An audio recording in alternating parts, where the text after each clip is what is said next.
Hey guys, welcome in. Give me a couple minutes here. I'm just getting the chat set up so I can see what's going on. Crazy thought. All right, welcome in. We're gonna be making some Turkish chefs. So we're turning hard maple on the lathe.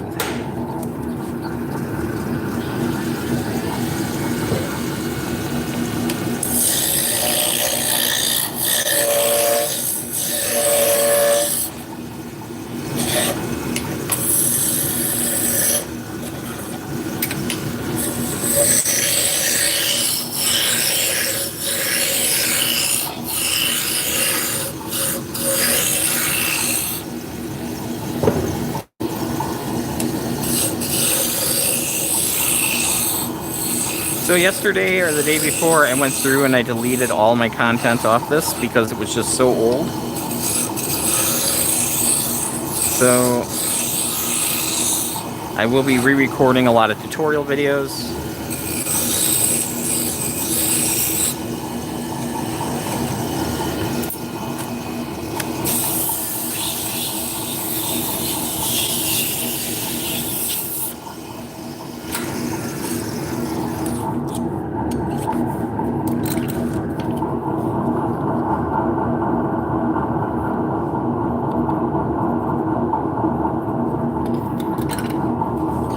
So I thought I might as well get something on this channel right now.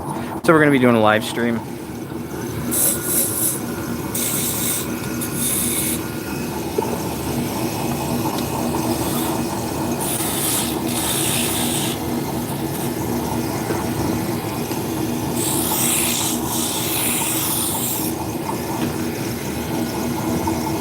Hey guys, welcome in. If you got any questions, feel free to ask.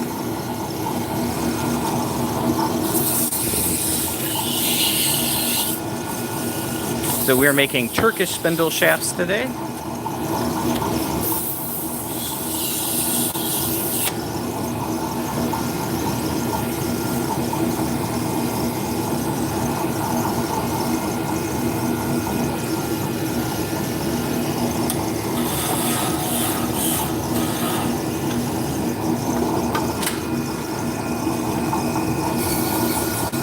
So we are now in a commercial shop.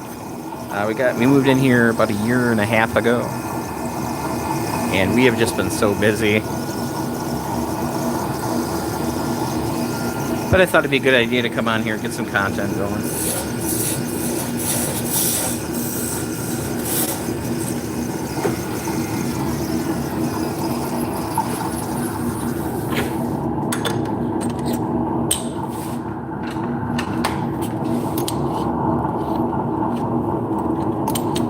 So we got a trip next week. When we get back, we'll start getting some videos up on here. I am changing my entire product line and displays for shows. Our next show is Wisconsin Sheep and Wool. It isn't until September. So I'm taking all my tables and I'm raising them so they'll be more comfortable standing height. New business cards, new sign.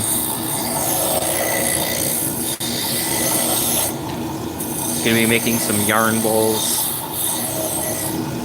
wooden pens, probably some wooden seam rippers, that kind of stuff.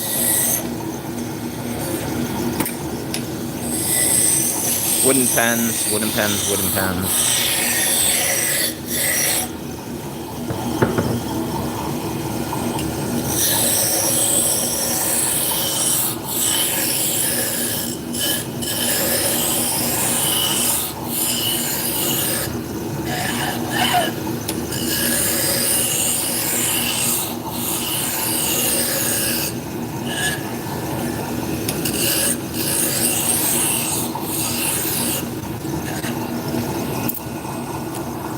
So a couple months ago, we decided to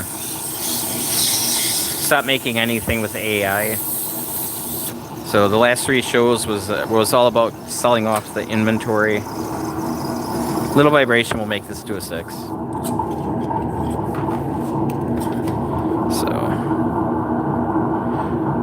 when everything is said and done, after the shows, I had maybe 10 spindles left. So they're sitting in a garbage can right now.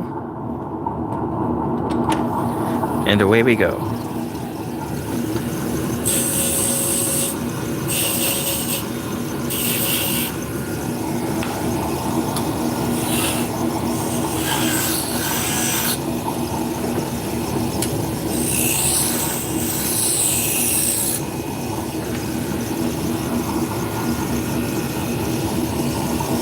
Hello, welcome in.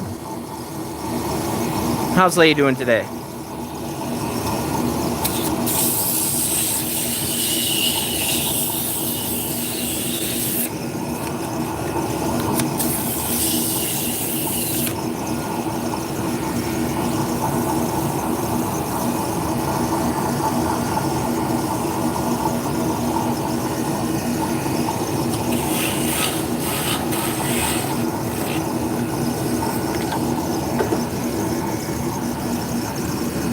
So Vicky went home at around 5. I told her I was going to live stream until probably around 7. Well, I haven't streamed in here for a long, long, long time. So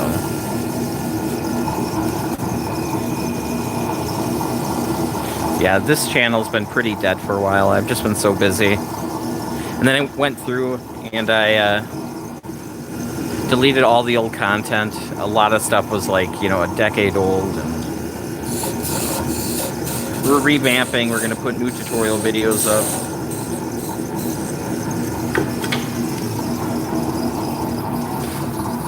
Yeah, I'm thinking this is probably the first time I've streamed in here in probably about a year and a half. I don't think I've streamed since I moved into the new building.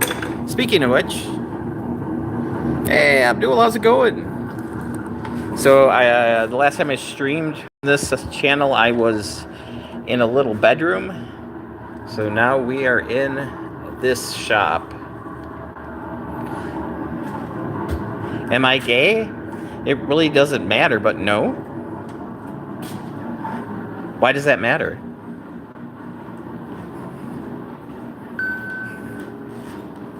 I mean, you could ask my kids or my grandkids, but yeah. So this is our front area here. We have racks. This is Etsy. This is Shopify. We got the napping couch and some products. So we also have a basement, a couple more rooms. So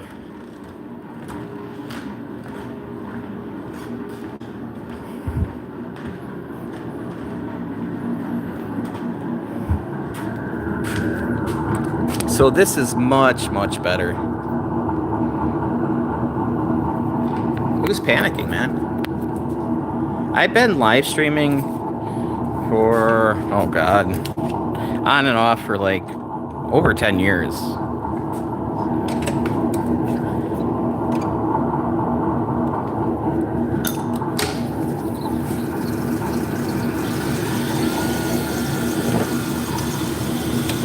Not too concerned.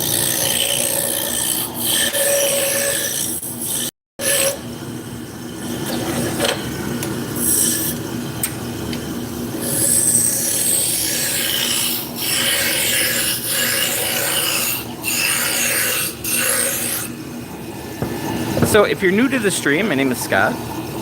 I've been running Snyder's Spindles since 2013.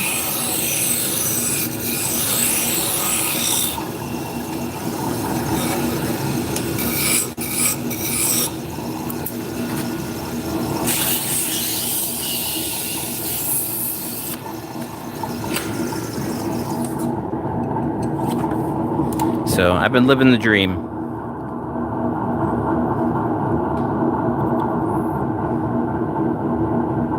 I appreciate that. How's Jumper doing tonight?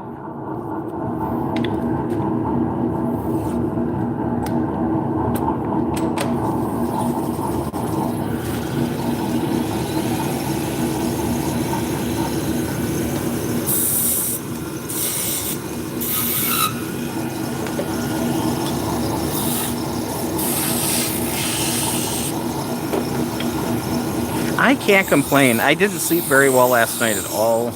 I only got a couple hours. I was a zombie most of today. I did take a nap. And I'm feeling much better. That's why I'm still working. I wanted to get, X amount done today.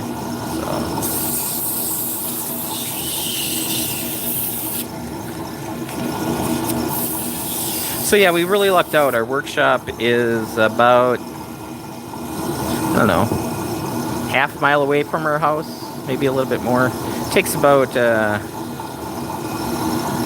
15 minutes to walk. So it's very, very close. It's like a 5-minute drive, not even a 5-minute drive.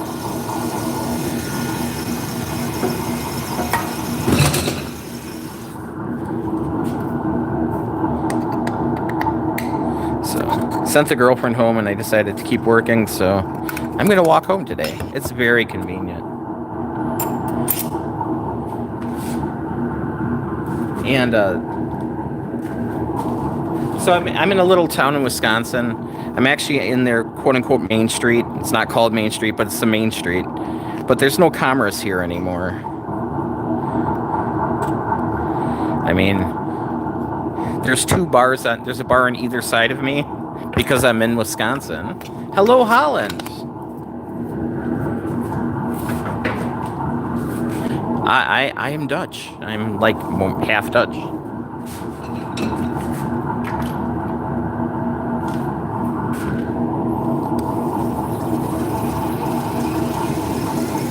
Literally hundreds of miles away. I did factory work for almost 18 years. About 18 years.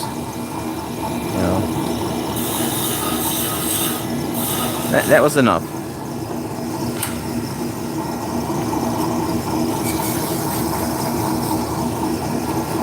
I'm probably slaughtering the name, but we have a smaller spindle that's called a Rekoff because it's little, like a fawn, like a deer.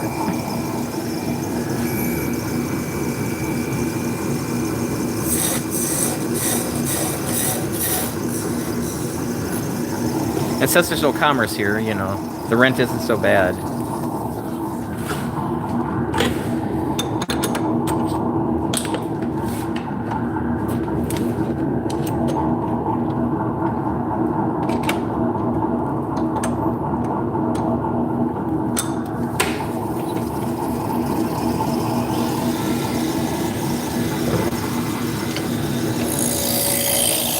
So yeah, it's an older rundown building. I mean, structurally it's fine. There's no real issues.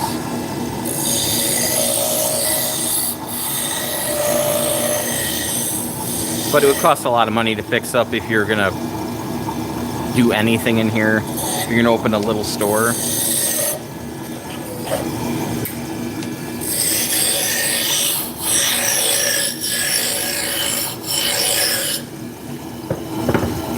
For me, it's just perfect.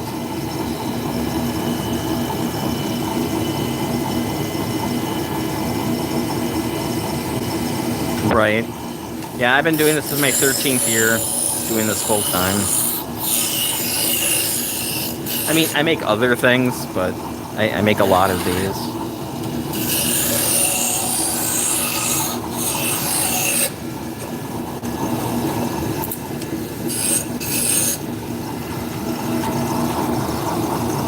If I would have to guess, I would probably say I've probably made around 30,000 of these, if not more.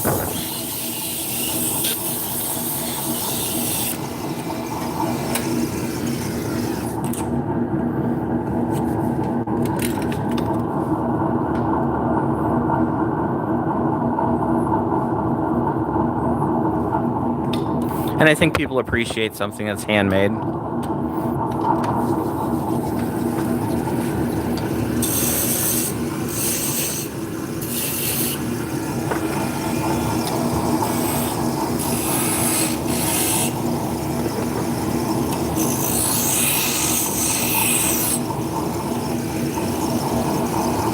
And if I did pay to have these dumped out on a CNC lathe, I would have to go through every one and make sure it was perfect. So I would rather just make them.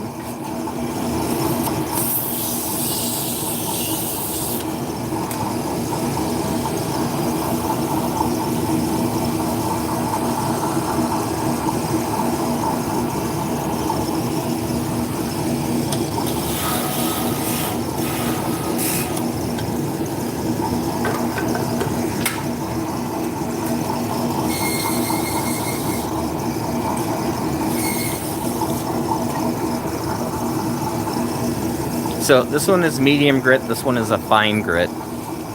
This is 120, this one is 220.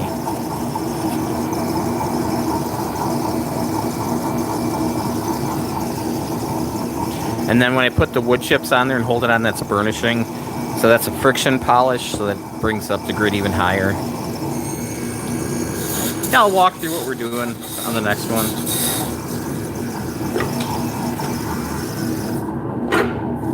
So we are turning hard maple. So when I order these, I order them oversized. For a lot of years, I would buy just lumber and then cut it down into smaller pieces. This just makes less of a mess.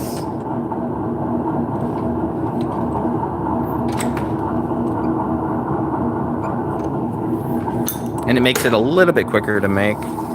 So anyway, so I order the wood oversized. So I'm going to start out with a roughing gouge to bring it to size. So I buy it bigger than I need so I can true it up. So if it's a little off, I can bring it to true. So for a caliper, I'm going to use this wrench. So right now, it won't fit over the wood. So we'll take the roughing gouge, bring the diameter down. Now it slides over, I know I'm on size.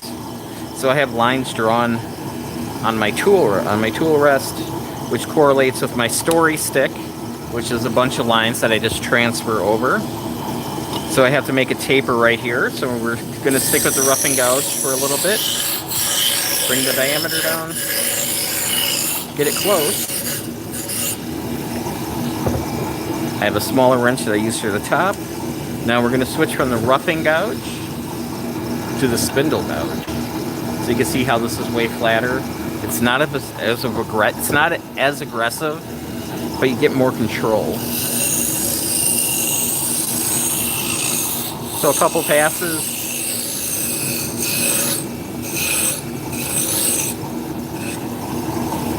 So I have to do a lot of supporting because the spindles are really thin. You can see I can actually bend it with my finger. Right now we're spinning at 3,600 RPM.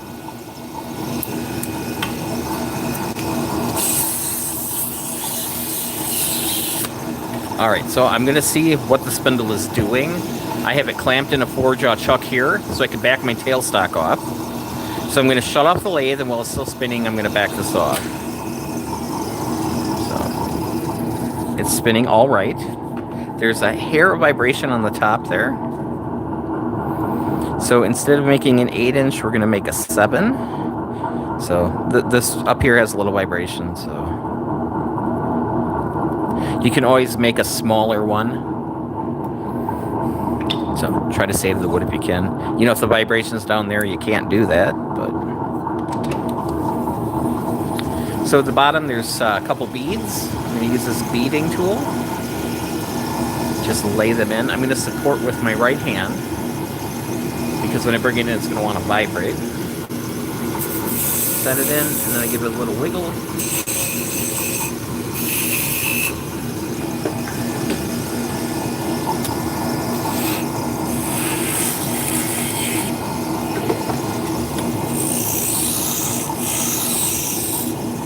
Go.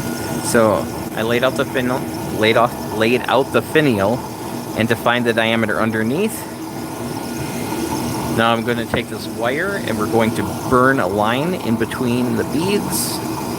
Just makes them pop. This is just picture frame hanging wire. I put little handles on, so I basically have a little garrote.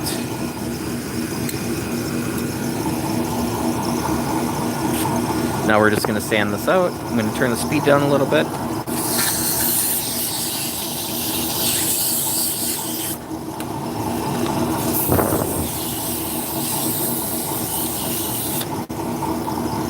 So this is the tool. I don't want to sand it, you know, to like 600 grit, and it doesn't need to be that way. If they're too smooth and you put like a shiny finish on them, they're harder to grip. So now we're going to put some paste wax on here. So we're done with the spindle between centers, which just means I'm clamped in over here on the chuck. And on this side, I have a live center. So there's a pin that sticks in there with a bearing, and it's spinning. But since we're clamped in here, we can cut off the top. So I'm going to form the finial. Refine the shape a little bit. This is my 40 grit chisel. Then we'll sand that out.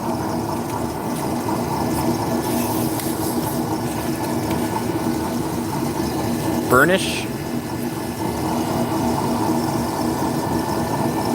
Little wax. Then we'll come to the bottom and then we'll cut it off.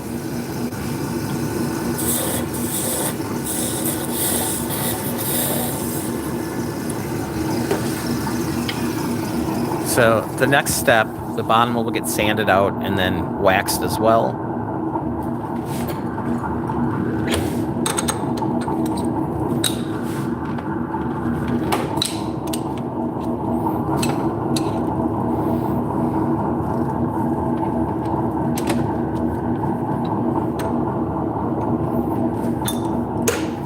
So this one, the grain isn't awesome, but it should work. Ideally, you want the grain to be running parallel with the spindle.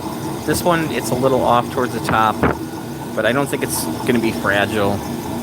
You know, if it gets really wonky, yeah, I don't have any examples right now. So this one, you can see these kind of loops here. So if you turn it sideways, you can see the grain is running at an angle and it's not running vertical. So once you make that thinner, it's going to be really weak and we'll want to break along that line.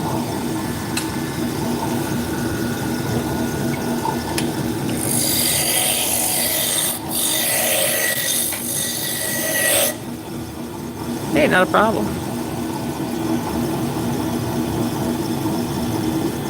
I appreciate it.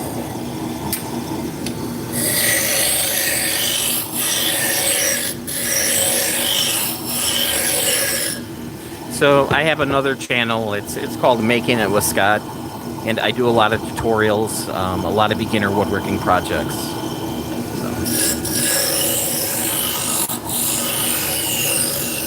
I don't mind explaining.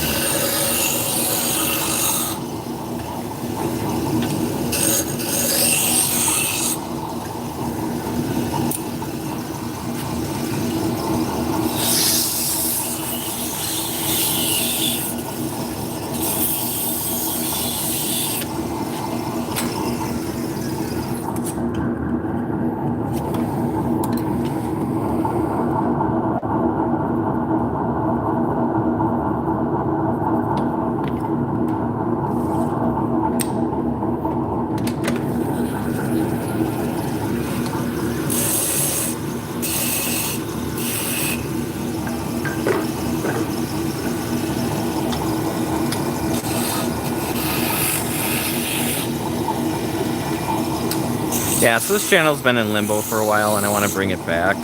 So, got rid of all the really old got rid of all the videos. Most of them are pretty old. Figured it's a good time to start over fresh. Nobody needs to look at me from 10 years ago.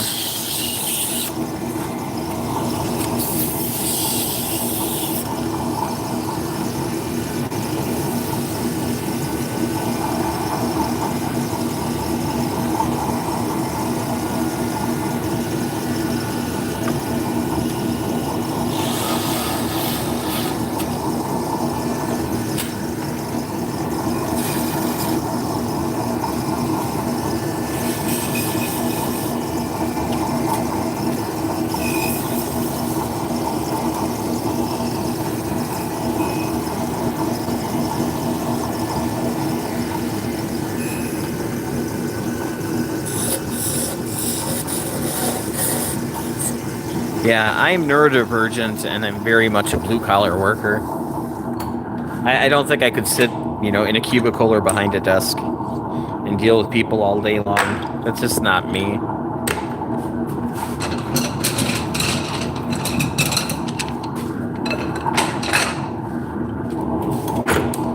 So I worked in a bindery for almost 13 years.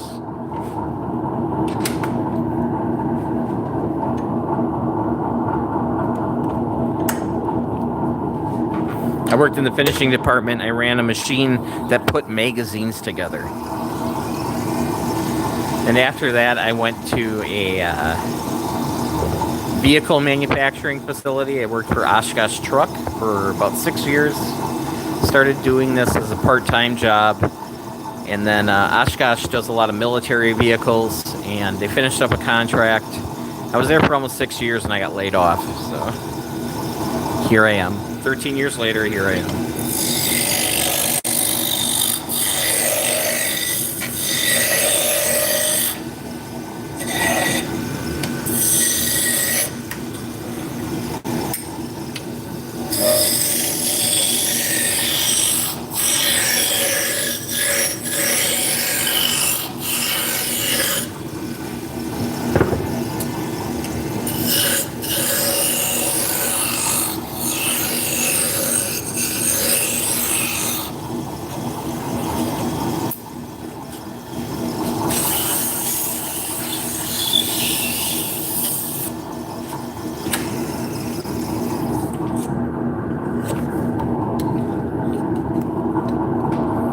If you guys could do me a favor and just double click on the screen, they'll help bring more people in.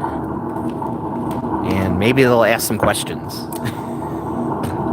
If not, no big deal.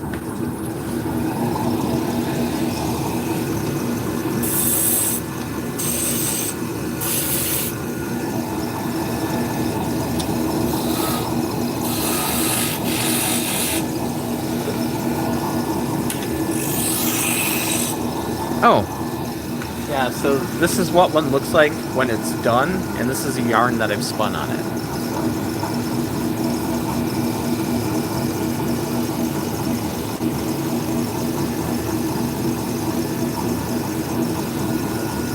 Oh, yeah.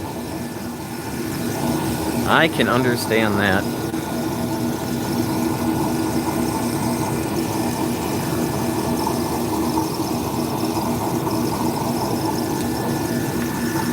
So yeah, this is what came before the spinning wheels.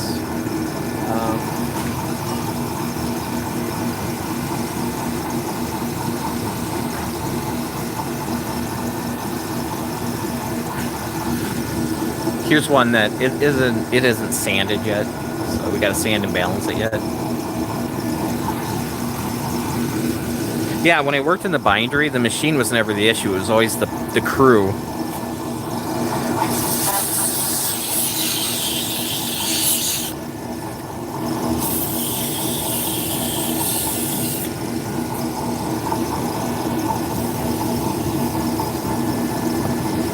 So I actually had a decent manager.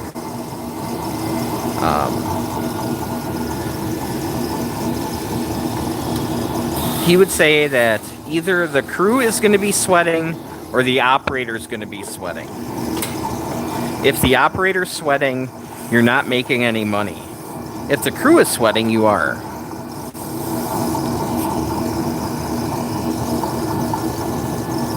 So if I have the machine dialed in and if I'm kneeling down on the ground staring at something trying to tweak it, I'm not going to get yelled at. If I'm leaning against my desk doing paperwork, I'm not going to get yelled at.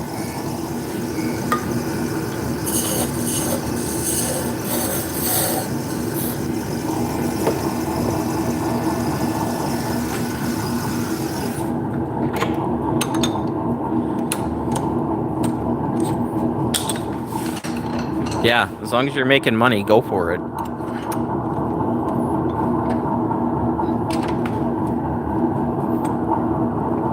So those are 12-hour shifts.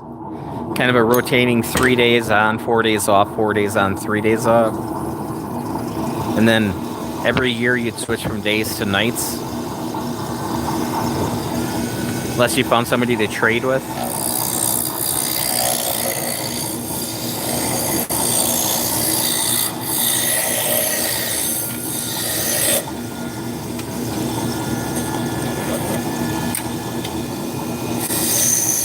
You know, it sounds great, except for there's mandatory overtime thrown in there.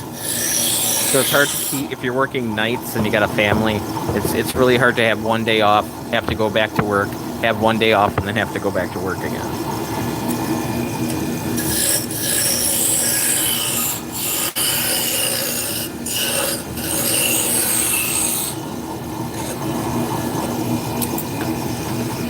It wasn't great. And then in the summertime, they wanted to split it up so the same crew, there's only 4 shifts, two day shifts, 2 night shifts. So they didn't want one shift to have all the weekends off. So you would have to, in the spring, you would have to work 7 days in a row, and the other people would get 7 days off, minus the overtime you're forced to do. And then the next time around, you would get the days off, and they would work. And usually the last day, you'd have a little potluck or something. But it was pretty miserable.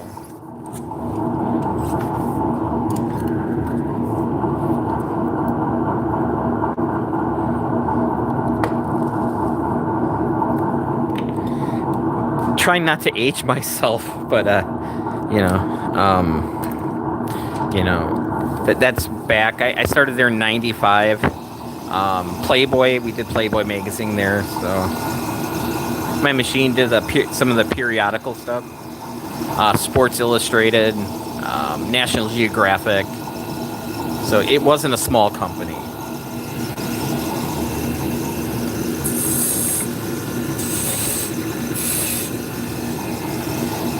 Those crappy Harbor Freight inserts that you get in the mail, I used to make those. Yeah. Much happier doing this.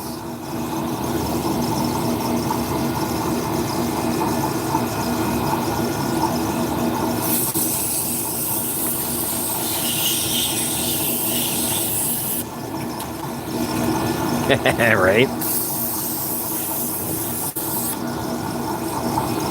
So we also do festivals. So we sell online, we do festivals, and we do some limited wholesaling.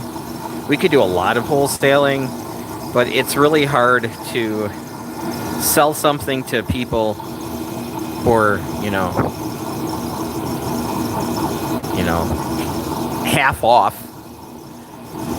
When I could sell it myself and get all the money. Because I'm greedy, I want to eat,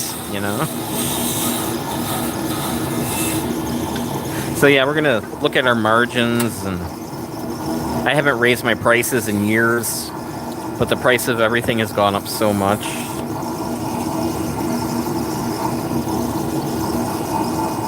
But anyways, yeah, we just got done doing 3 festivals. 3 weeks ago, we had an alpaca festival in Madison, Wisconsin. The next weekend, we had a big, it was a fiber and fabric show in Chicago. It was their first year they did it. And then last weekend, we were in Minnesota at Shepherd Harvest. It's a big fiber festival. Well, it's a big-ish fiber festival.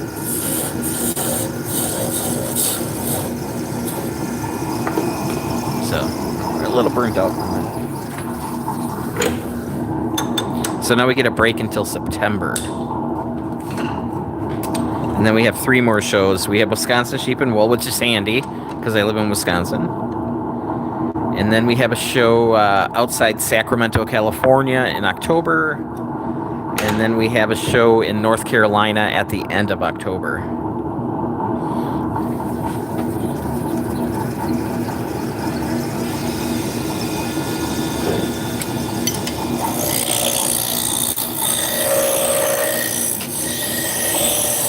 And then we'll do our Christmas season.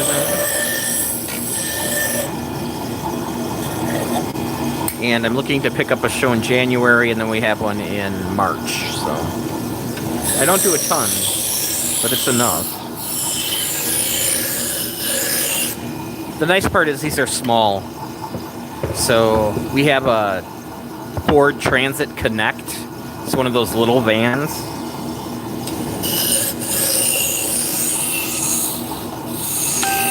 Oh yeah.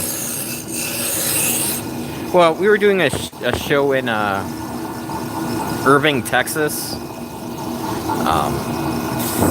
and we dropped that show just because it was so far to drive. You'd have to shut the online stores down, and you know, it wasn't a bad show. But by the time your expenses are all taken care of, if I lived next to it, it would have been a great show.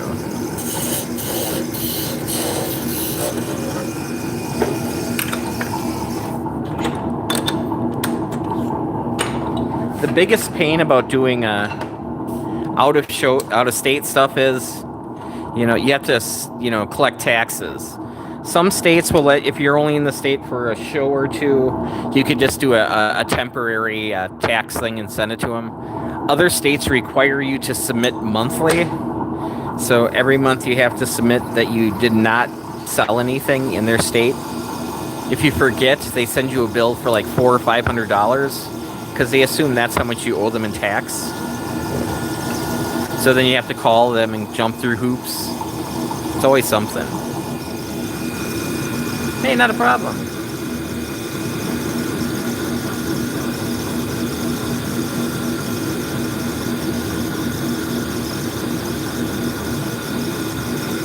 I appreciate it. You have a great day. Thanks for talking.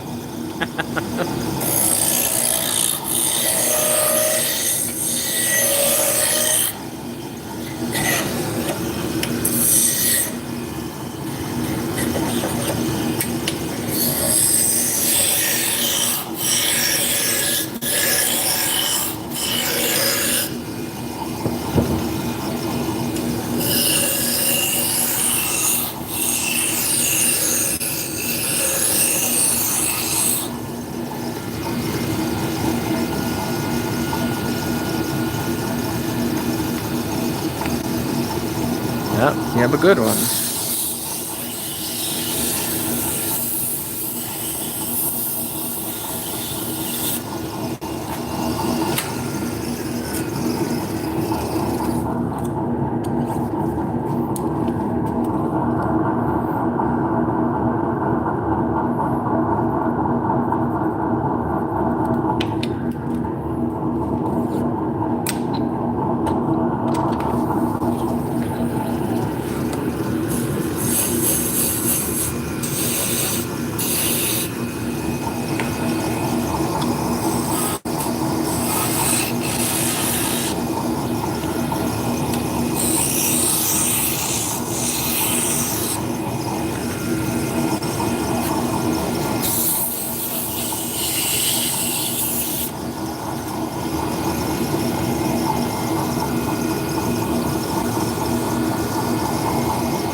These are the ones that I've made in the last couple hours here.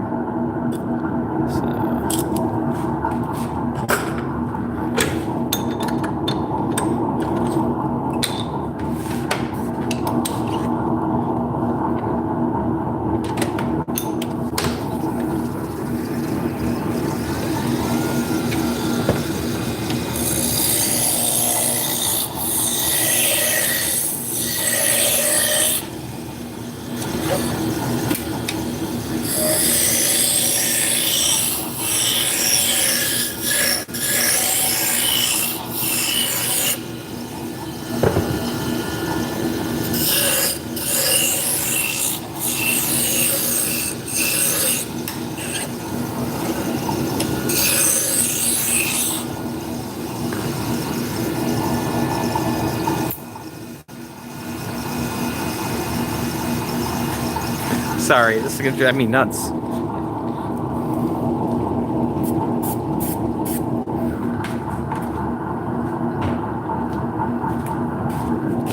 It's so high tech. There we go.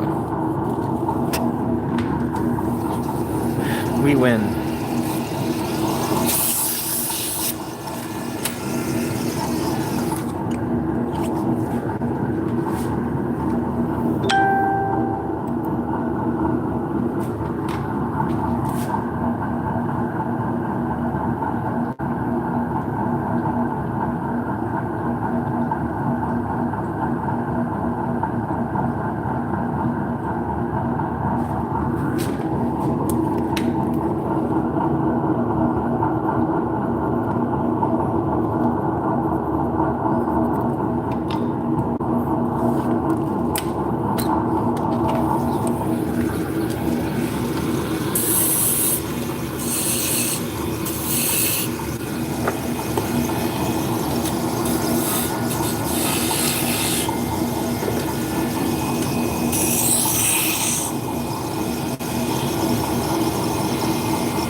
Alright, I think we're going to finish up this one, and we're going to call it a stream, guys.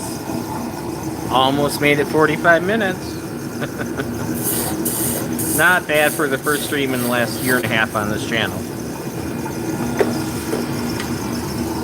There we go. Thanks, guys, for tuning in. I really appreciate it. And we'll catch you next time, so have a great day. Bye-bye.